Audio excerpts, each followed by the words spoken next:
রাজধানীর যাত্রাবাড়ী এলাকার বাসিন্দা আব্দুল আজিজ পেশায় একজন মাছ ব্যবসায়ী। 3 ছেলে ও 2 মেয়েকে নিয়ে এই ছোট্ট ভাড়া বাড়িতে উঠেছেন প্রায় 20 বছর আগে।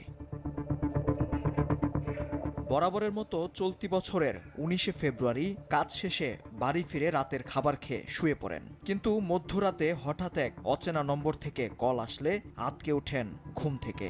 ফোন রিসিভ করে কথা বলতে গেলে জানতে পারেন এক অবাক করা তথ্য।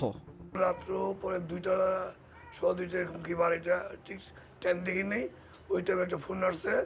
ফোন দেখে কে দিয়েছে? আমার ছেলের বউ, শাওনের বউ। ফোন দিয়ে বলে, আব্বু তাড়াতাড়ি আসেন। কোন জায়গায়? বউবাজার সামনে। কি হয়েছে? আপনার ছেলে একদম মাইরা বলেছে। ছেলের এমন সংবাদ শুনে তাৎক্ষণিকভাবে ঘটনাস্থলে ছুটে যান বাবা আব্দুল আজিজ। এদিকে নাইট